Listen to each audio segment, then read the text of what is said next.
We're just using it. We're just using it, and that's easily editable too. I could honestly reach and click it if we were in the middle of talking. Yeah, you can. Right. Okay, guys. Thank you for joining us on Talking RX, and I'm here with my partner. How we doing, guys? Ron Bauer. So now that the Open's over, and we've seen everything that they had, and Glassman's come out and he's made all his comments since the beginning of the year to now to the end. We kind of got a better picture, I think, of maybe where they're going to go or how the Open's going to be set up. So I guess let's start with the Open itself. What'd you think about it? What'd you think about the structure? What'd you think about the new movements? And how it played out as far as the Open workouts go. I mean, we kind of spoke about that. I loved it. I thought it was great workout choices. There was a lot of issues with I think the scaling options for the scaled athletes. Right. It was very inconsistent. And we just spoke about how 19.4 and 19.5 were the two workouts that were kind of the opposite of what they've been claiming to do since the beginning. They were trying to make this year more inclusive, where everyone would feel like they have or they can be a part of the Open, and those two workouts really kind of divided the scaled and RX athletes. I think they threw me for a loop. I mean, 19.1 was fine. It was a couplet. I thought it was a little too long. But two simple movements that if you've been doing CrossFit for more than a week, you should be able to do. You should be pretty good at. And even Castro, even though he has his gag order on him, came out and said something about it, that he had tested it for 12 minutes and thought 15 was the proper way to go, hurt a little bit more. But I thought it was a couple minutes too long.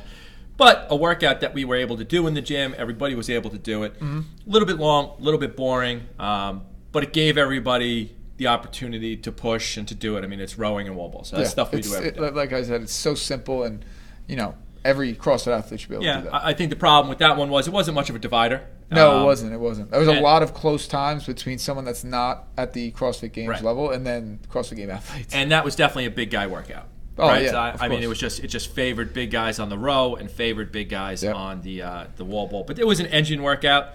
There was really never any stopping. If you wanted to do well, it was unbroken on the wall balls and trying to keep the same pace. Right. And, that was, like I said, I just think it was a good workout for the gym. It was fine. Thought it was a little bit boring, a little bit long, but, fine. And then they pushed us over to 19.2. Yeah. Which was our repeat workout, right? Mm-hmm. So that one, I remember doing it. It was also a master qualifier workout, so I had done that a lot. I think they hit the head on the nail for that workout, because I think when they made it an 8-minute to finish the first two parts, that allows a lot of people to get more work in than they got previously. Right, so that was smart. It wasn't a 4-minute workout for the scaled. It was an 8-minute workout for everybody, and you got to move along. So that was smart that they did that and changed that little part of it. So that was fine, and that got everybody into it. You can kind of cheer for that. People were getting PRs on. Yeah, some people that don't even touch the weight that they got up to, because now they have the opportunity. They're not just going to stare at the bar. They're going to try it. Right. You saw a lot of people hit weights that they don't usually hit. Yeah, and the knee raises are fine. Again, a movement that any scaled athlete really can do. Really should be able to do if you're doing it more than a week. They really can, because you could break it down into small sets. Yeah. So, again, that was on the average. I think that was probably between a 12 to 16-minute workout. A lot of people did get through 8. And then it just got down to Kenny Squally. Yeah. And like we spoke about, that actually was a good separator, because if you're a regional or an ex-regional athlete, you are probably moving 315 for a good amount of reps. And then, any one of us who are maybe above average, we're not touching 315. Yeah, I mean, that just was a skill that, it's toes to bar. It really is a toe to bar workout. 100%. We saw people that were so strong not even get to 315 because the toes to bar destroyed them. And you didn't realize the combo. So I liked the workout. I really liked that. But like I said, it was a qualifier workout as well. It's a repeat workout. So for the Masters guys, we've done this workout a lot because we did it twice when it appeared its head. You said 3 times. And then we did it twice again when it was a qualifier. So in total we did that a bunch. But a good workout. Again, one everybody had the opportunity to do. And now here's where CrossFit throws out a big monkey wrench. It was totally the opposite of what they've been claiming. Here comes 19.3. And 19.3 is introduced. New movement. New standard. A very hard standard to be stacked shoulder, core, and head through. I don't think anybody realized the standard until we watched the video from Boz. Yeah, because he actually explained it well. He explained the announcements. It was awesome. And then everybody's like, what? We have to do that? My head's got to come down. All these things, like they just had to throw a monkey wrench in it. And again, they knew whoever is programming, I don't believe it's Castro, but whoever's programming. It's Castro. Don't listen to this guy. It is not Castro. Castro is done. It is not Castro. So whoever programmed it, why can't we know the standard beforehand so that we know how to judge it? 100%. I don't get it. It should be in the rule book. The rule book that came out should have included possible new movements with the standards. Because even if you don't use it, at least we know there's a shot that a new complete standard for a strict handstand push-up but it gives judges, it gives the affiliate time to actually know what we're doing and practice it. Because you were watching videos. I'm sorry. People stopped posting videos because they were all no reps. I forgot who said it. It was somebody on YouTube, and it was so funny. And it's so true. All year round, these CrossFit Games athletes post professionally done videos, up close and personal, beautifully done. Yep. And then during the Open, they just forget 10 miles away. They use a BlackBerry from 1995, and it's from a mile away, and you don't know what they're doing. Yeah, and it's hysterical. It's hysterical that they do it like that. But even the ones that we're showing, I mean, it was so hard of a standard that everybody that did it on the live announcement, whatever that crap show was, they got penalty. Yeah. They all got penalties because they're thinking it's just a strict handstand push-up. Like they didn't have Bosman the hip, the shoulders, the head, and all that type of stuff that no part of your body could touch the wall, right? So they throw this new standard in, strict, and I am fine with the strict for RX athletes. Yeah. I think it's a cool movement. You know what? I didn't like the standard too much, but it took away from the stupid tape line that everybody had a problem with. It made it more simple to judge. Even though it was a harder movement, it's a lot easier to know if it's strict or not. Definitely. 100%. Agreed. So I liked it from that basis. But now here you go, and you tell the scaled people and masters up to 55 that you still have to do a strict with a 5-inch riser. As if that helps much. They're under fatigue, and I'm asking people flip upside down. To turn upside down, bring your neck down, don't use your hip, use your shoulders, do all this stuff.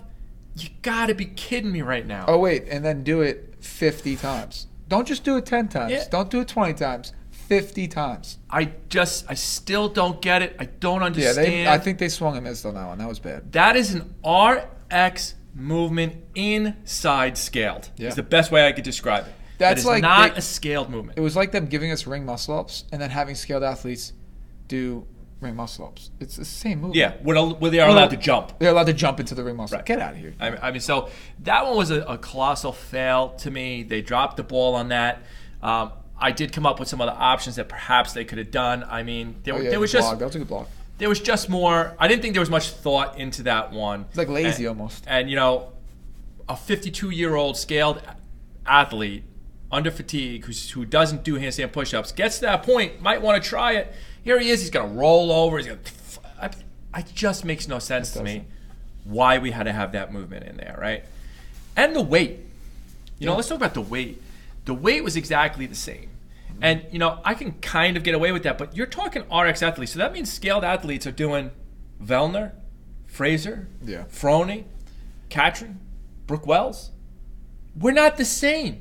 It is not the same We're sport. Not the same. Even if you don't want to call it a sport, it's not the same thing. So here you are making this inclusive for all these people saying, hey, come do it. But you're basically killing them.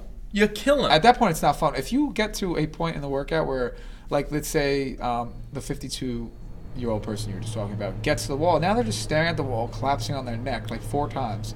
But where's the fun in that? How long did it take them to get to that? Do you realize the step-ups are different? So if you're a scaled athlete using the 50 and the 35, that's different. It's not the same. You don't have that same strength and ability or whatever that we have, that we use that weight all the time. Because, again, all year long, that's our weight for an RX athlete. That's right. And scaled athletes are using what we think or thought scaled movement was. So, again, I think they dropped the ball by not saying, hey, guys, this is what's coming. Okay? And I get the whole unknown, unknowable, all that crap. But you can't do that in the midst of the Open on an announcement, in my opinion, right? So I thought that was a complete fail. Yeah. So then now we roll over to 19.4. I guess it's I guess it's a good workout. I mean, how'd you do in that workout? How did I do in that workout? I can't remember. I don't remember what you got on that one. What the hell was 19.4? What was my mind? That was the bar muscle ups. The bar muscle up workout with the time. Yeah, that was a cool workout, I think, because the 3 minutes of rest. So Yes. it allowed us to kind of game plan. Like I game planned the wrong way. I think I came out way too hot the first part because I know I was quick in those movements. I think a lot of people made that mistake. Right. The first and if you're gonna finish the workout, so what it was a workout, 3 minute rest, and then basically another workout. If you're gonna be able to finish both in the time cap, you didn't have to kill yourself the first time. Right, you did. And I didn't learn that until after I killed myself and blacked out the first part. So I went like 240, and which is like Valner speed, which I shouldn't ever be going as fast as Valner or Phaser. And then another movement I'm really good at, bar muscle ups. I didn't. You were down I to weren't singles on able that to show it off because you fry yourself up so much. And I think that's really. I think CrossFit did well in that workout, just for the RX athletes again, because that was a big separator. You saw who can hold that pace to move that speed for that much. I actually liked it. I liked it. I thought that the rest was kind of neat. You know, it strategized a little bit. Yeah, and it's cool because. Like you do have to strategize. You need to know what you're going to do. Right. Going You need to. You can't just go hard. At that, that's knowing your heart rate. That's knowing the different things. So I liked it. The scaled version was pull-ups.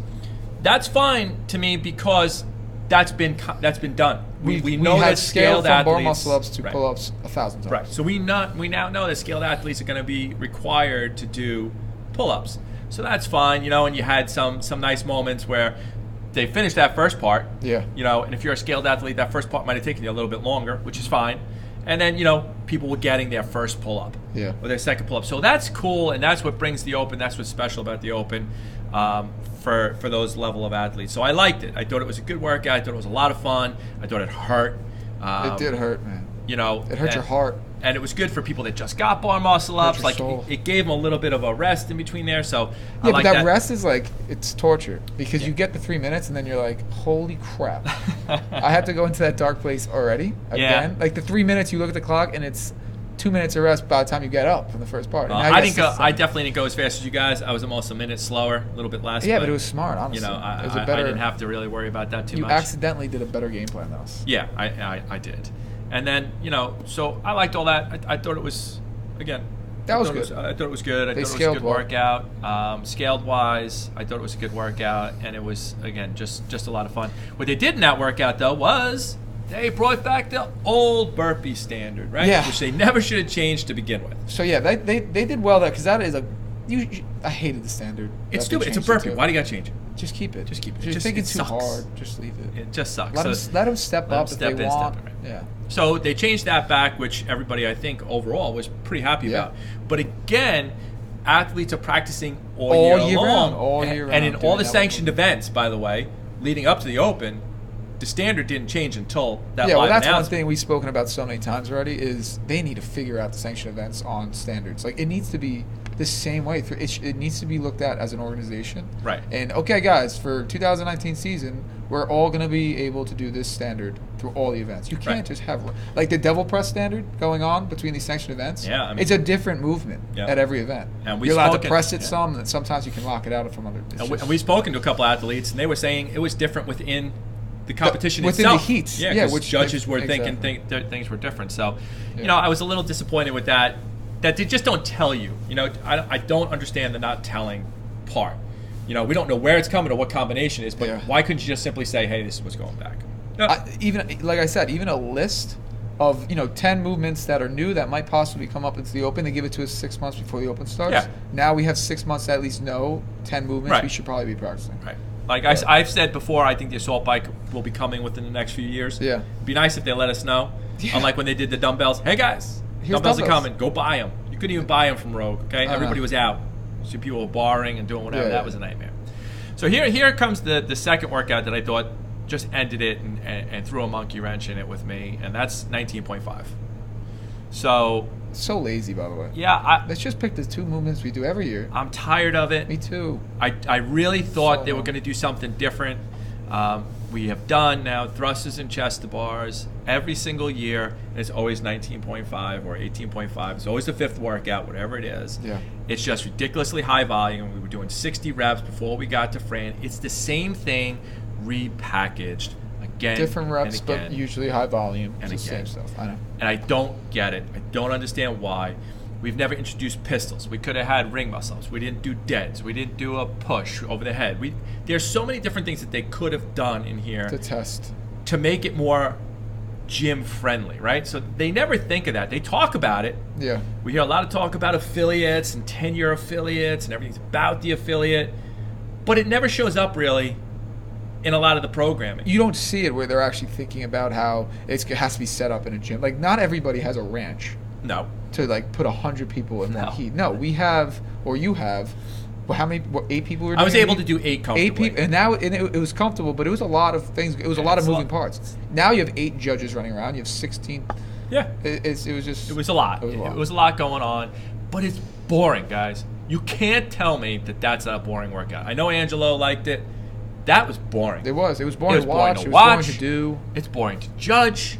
It's just boring, and I don't get it. I don't understand why we couldn't do something a little bit more fun to close it off. You know, CrossFit knows its affiliates, and they know that most affiliates have a final workout at Friday night, Night Friday Night Lights Light, or whatever it is. It's usually a big event that we end the Open with, right? We do it here. That wasn't one where you were getting behind anybody and cheering. 19.2 Yeah. And if you would did, have it been a was great the last 19.5. minute. I was just about to say, you. Dude, Would have been a great 19.5. You're stealing my content. Oh, that's what happens I had it when written you're slow. down. I didn't, but it was in my head. I was gonna say that I think if they flipped 19.2 and 19.5, they would have crushed. Like, it would have been such a cool last week. For the Yeah, Open. I think so. I mean, you know, you want to get your thruster in. Now, here's where they really kill it with me. So 19.4 had regular pull-ups.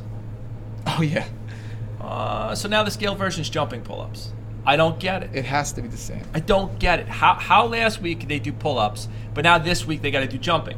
My guess is it's because of the volume. So what we're saying is scaled athletes can do regular pull-ups as long as the volume was within a certain amount. But once the volume gets over a certain amount, we have to do high volume. Yeah, well, that's why, honestly, for 19.5, I thought that there was a shot that it was going to be different this year because we did. So Kay made a great point when she said that why would they do pull-ups 2 weeks in a row? Because she's thinking about scaled athletes. Yep. And it hit me. I was like, that's actually a really good point. Yeah. I can't see them doing that. And then they did it. And then they did it. So I guess this brings me to my overall point about it. Glassman's come out. He has said that, you know, CrossFit's not about the Open. It's not about the games, right? It's about the affiliates, and it's about the people that we have within the affiliates. Yeah. CrossFit has spent gobs of money on talking about it now, pushing it now. He's going to be having something special for his 10-year affiliates. We got these jackass Instagram commercials with the Sanford and Son couch and a guy lifting a PVC pipe, right? These older, out-of-shape people, Just right? like, it's just such a opposite. So he's saying that this is what the affiliates are about, who we take care of in here, right? So if that's the case, then the Open really should be about all of those people, right? We shouldn't be upside down. And you're not showing that to me because you have an RX movement in scaled in the strict handstand push-up. You got pull-ups, which we all know about. Then back-to-back weeks is the same movement. You cared about what the RX athletes were doing, but you didn't care about what the scaled athletes were doing because you gave them the same damn movement. Yeah. And why a jumping pull-up? Why wouldn't you be jumping chest to bar if at that point to get your chest, make it a little bit harder or something? But I just don't get the back-to-back movement because you basically said to the scaled athlete, It's almost. I completely agree. I keep saying it, but it just seems lazy. It seems like they're putting 90% of the thought into RX, which is okay. But come out and say this is because we want our games athletes to be tested. And don't try to sit there and tell me that it's because we want to make more inclusion for it. We want everyone to be involved. We want the scaled athletes to feel a part of it. Right. It's not that. If you're showing such lazy programming for the scaled athletes, where you're making back-to-back movements, you're not really changing RX to scaled. You're just showing that you're not putting the same time and effort to scale for the scaled athletes. Right. I don't even understand why necessarily the scaled has to have the same exact workout. It does. Dude, you are literally stealing everything in my head. Yeah, I know you're not. You need some coffee. I do. I think I'm too slow. I'm too slow today. But yes, I was thinking the same thing. It doesn't have to be, and I'm not too sure why it has to be. You know, you want to include all those people, and I can tell you, from being an affiliate owner, I've been doing this a long time, that they don't feel as good as what people think they feel. If they got to sit there and they can't do something, and to them, they got the same movement back to back. We didn't. Yeah. We didn't. We had two totally different movements. Why is that? It shouldn't be that way when everything is now being built and said about the entire world being a part of it, the scale division being a part of it, that's what we're striving for. You didn't show that to me in a few of these kind of workouts and with the programming. So I was a little bit surprised in that. Overall, the Open always has one or two kind of workouts where everybody shakes their head. It really does. It always does. Yeah. But I did think this year it was going to be different because of Glassman and how far he's gone. Give just a quick recap of things that have happened, honestly. We were thrown the curveball of no regionals. Yep. Bye. Gone. Which stinks because Angelo would be going to regionals. He could. Most likely. This year would have been his year, that, probably. Yes. But, we also don't know who would have performed. That's right. Yeah, exactly. Okay, so we really can't say. But you know what? He you looked cut real it. good this year, yeah.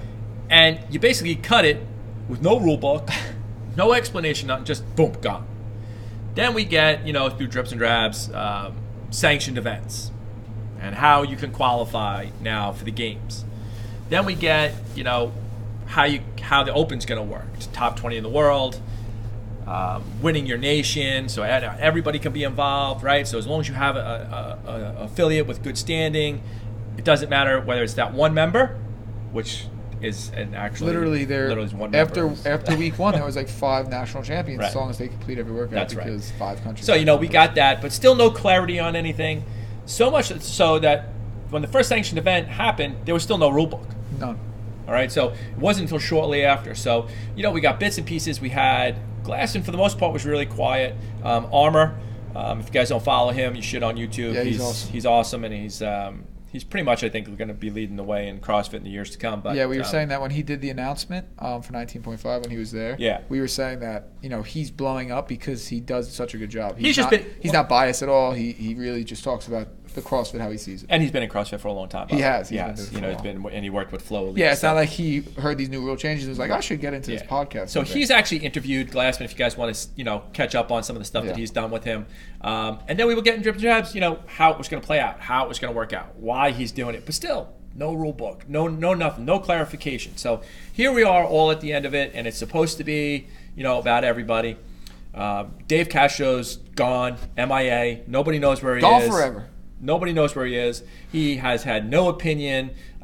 He doesn't talk about CrossFit. Armin said he actually either spoke to him or spoke to somebody in his party and said that he was like the first person to come out and say, yes, Dave Castro is still programming, which you don't still buy. But yeah, I don't. That was like the only, but I'm saying that's like the only communication we've had with Dave Castro is just something Armin said. Yeah, first of all, I don't think it was Castro who's ever programming. I think it was a team. Castro wasn't sitting there. He just had a team of people trying to put stuff together and testing things. But and, dude, have you ever watched one of those CrossFit documentaries? I've seen the CrossFit Come on, documentaries. Man. Yeah, he's programming that in like a little hidden shed. It's like Area 51. I know. He's like hidden somewhere in the country. There's a reason why, guys, and we may never know. But there's a reason why he's gone. There's a reason why he hasn't been speaking. There's a reason why Glassman basically got rid of everything. All the media, everybody. Pat Sherwood, who's supposed to be running the CrossFit Nutrition. The only thing I know of Pat Sherwood is because I follow Lynchpin. Yeah. And I watch him. That's it. Yeah, he was so involved in the CrossFit broadcasting. All of it. Even so during he the was Open, gone. But he's the only one that actually came out and said he was going to another position, which CrossFit Nutrition. We haven't heard a lot about that. So there are more things, obviously, that are going to drop, I think, after the games. But it's crazy, though, because even after the games, there's not an off season. October, it comes back around. Well, that's the truth, So for everybody that doesn't know, October will now be the new Open. Yeah. Moving forward. Okay, that's it. It's in October. So this October, we get our 2020 Open and then start the brand new 16 sanctioned events, which will run there. So this June ends the last one, which will be the Granite Games. That ends the last sanctioned event, and that's going to roll into August for the games. And then in October, we're going to be hitting the Open again for 2020. So there is no off season really this year. That's what I'm saying. There's not going to be much time for them to really come out and change anything. Hopefully we're going to get a feel of the games this year. Yeah. I'm not too sure how this is going to run. I'm not too sure how the sanctioned events are going to run moving forward. I think they'll do better. I think the broadcasting will do better. This year was a big year of growing pains, I think. I think so. I think they changed it too quickly. I think they might even realize it after they did it, but they were too far into try to change anything now. Well, simply it's just going to be different from the aspect that more people are going to get involved, right? Yeah. Businesses are going to get involved now, right? So you're going to have people like us, or Armor's going to blow up, in my opinion. I agree. And you're going to have all that. So where they're going to go out and they're going to do it. I think you're going to have a lot of people at the games bringing their equipment and trying to set up camp and steal some athletes to talk and do to something to interview people or whatnot. But CrossFit's still going to run that. So my overall view, I think they dropped the ball this Open for everything that he was talking about, right? And that's what I think. I think that once again, CrossFit brought the circus to town with the strict handstand push-ups and certain movements. And CrossFit wants to know why it gets made fun of a lot. I can tell you why it gets made fun of a lot when they do stuff. And then you go to their Instagram page. I was just about to say that. And I got the guy lifting 5-gallon drums. I don't even understand that. Who's in charge of that? What is that? First off, where'd they get him? Where'd they get the couch? Where is that located? Is that a real house? Regardless, who? That's 70s and 80s. Why are they having him snatch a broomstick? How is that a functional? But is it supposed to be funny? Is it supposed to be funny? Because I look at it and I think it's funny. I thought it was one of those meme accounts on Instagram, but then I saw it's actually the CrossFit account. But it's their account. So is it supposed to be funny? It looks like it's supposed to be funny. It looks like it's funny. I don't know. I don't think that's the game plan. But really? Because I don't get it then, I got to tell you. Listen, that guy can snatch a broomstick. He can. He sure can. And then, you're getting, you get the good stories from the affiliates that aren't showing the Fronings and the Frasers of the world, which I think they're going to get away from, right? Which is fine. So again, I think they just dropped the ball total, and I think you saw it in the numbers of participants this year. Yeah, what was the final percentage that went down? I forget what they said. Morning Chalk came out with those numbers, but it was a solid deficit between last year and this year. It actually was the lowest that it's been in, I believe, 3 or 4 years. So I mean, I'm just going to look at the males because I have that on my account. So for the males, worldwide, there was 228,000 people. This year, for just the males, there is 195,000 people. Yeah. So it's about 30,000. Yeah. Drop off. Just for males. Let's just say it's doubled, and the females are around the same. It's 60,000 people. It's a big percentage, and there's got to be a reason why. I think some of the reason why was some people just salty. They were a little salty.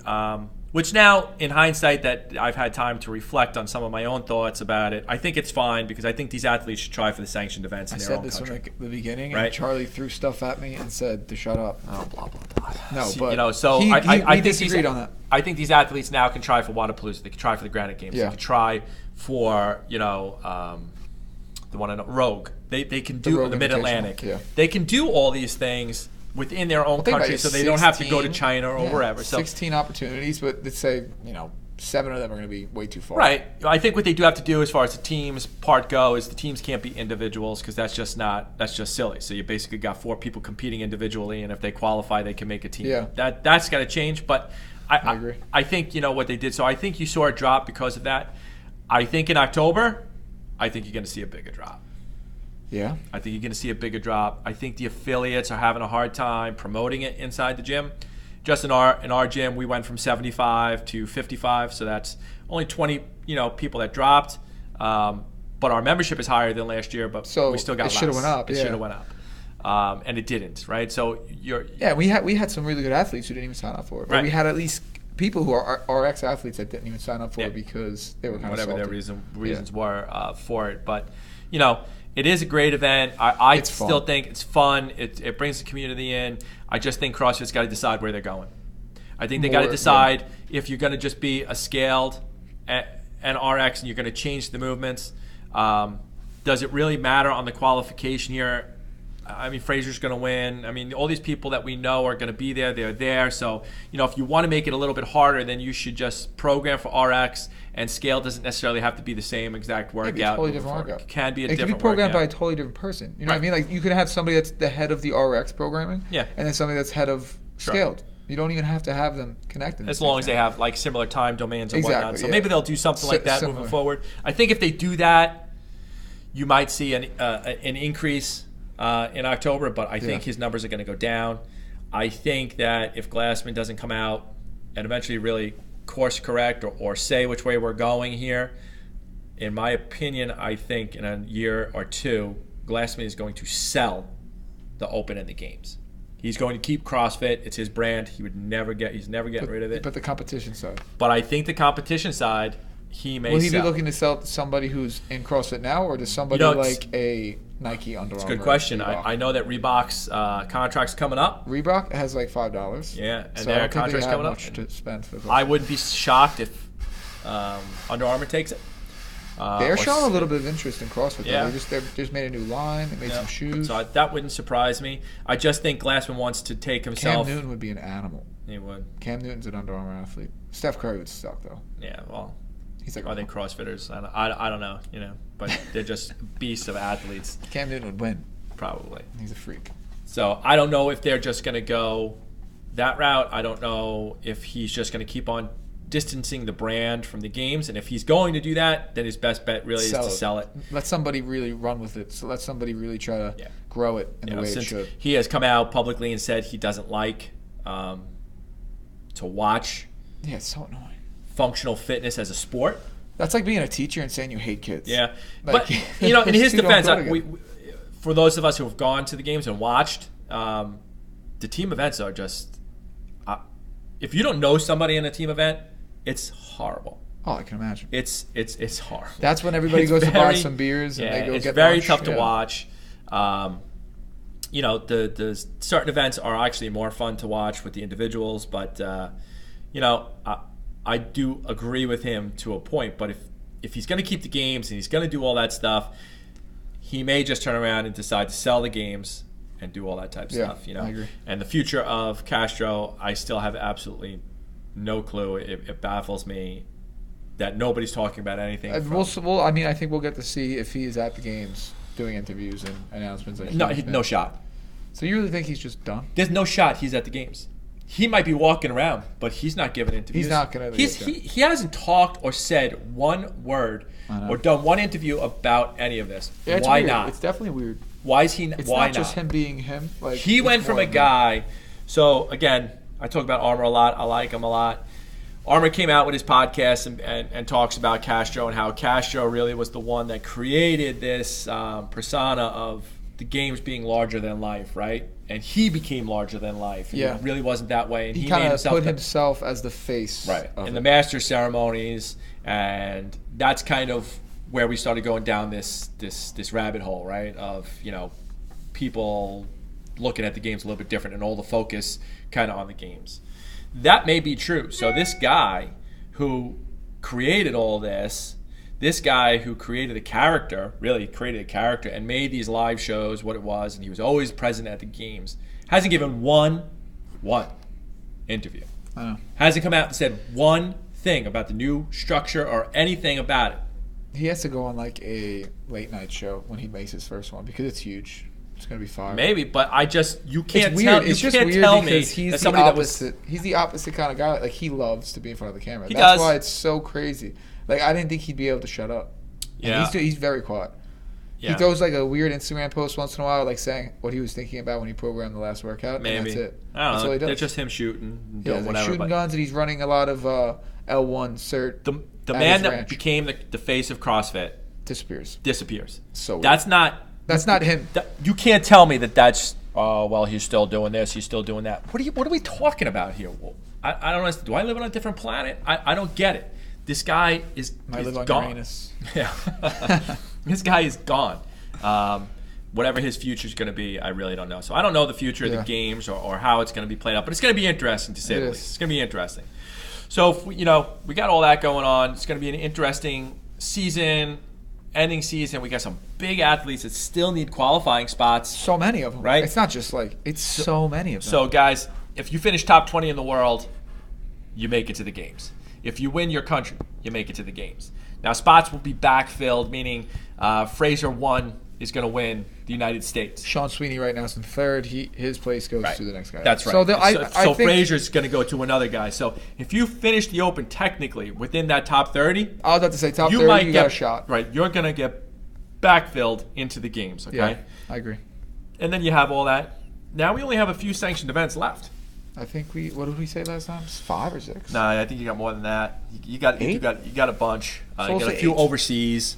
You still got Granite. You still got Rogue here. Yeah. Mid-Atlantic, right, is still coming up. Mm-hmm. So you still got a bunch. But you got some big names. Yeah. Fikowski's not here. Fikowski, Olsen's not here. Noah Olsen, who is like one of the best open athletes. He is top 10 every year. He had one bad workout. He couldn't make it up. He said in his Instagram post a couple days ago, I think the last 4 years he's been top 10. Panchek's on the bubble here, but I'm sure he crushed this workout, so he should be fine. But his brothers, Smiths. You know that guy, Jacob Hepner? I've heard of him. He's going to be top 20. I said this from the beginning, and you guys all said you did. no. You did, and I think yes. I got to imagine he's going to be top 20. Another one. Cole Sager should be up there too. Will. But you're going to have a lot of athletes vying for these spots, so it's going to be an interesting end of the season to see kind of who gets in. And the Angelo right now sitting 18. Yeah, Angelo. That's our boy. Angelo did really good this year, even though he signed up in the last minute. I think he might be able to fight for top 200, top 250, even after all like the main guys. Maybe. He only did one workout, I think, twice to begin with. His heart and soul definitely redid 19.1. Really wasn't into it this year. We kind of dragged him into doing it. Yeah. Hopefully he tries out for the Granite Games. We're gonna make him. We're gonna make him try out for that one. We're gonna pay for his $25 cover. That's where a lot of these people are gonna do, because that's now the games. That's now regionals, that's the these ticket, sanctioned man. events. That's it's the kind of ticket. way to go. So it'll definitely be a fun way out, guys. And we'll be reporting on it as it moves forward, and keeping up whatever is going on with CrossFit and what they're deciding to do and which direction and whatnot they're taking the affiliates. We'll kind of keep up with what we got going on. We have mics now, guys. We are on mics. We are on mics. Talking RX is taking a step up. Yeah, in the game. We're getting a little bit more professional now. So follow us on YouTube, guys. SC CrossFit. Like us. Follow us on Instagram and Facebook and all that good stuff. All right. Until then, guys. Have a good one. We'll talk to you then.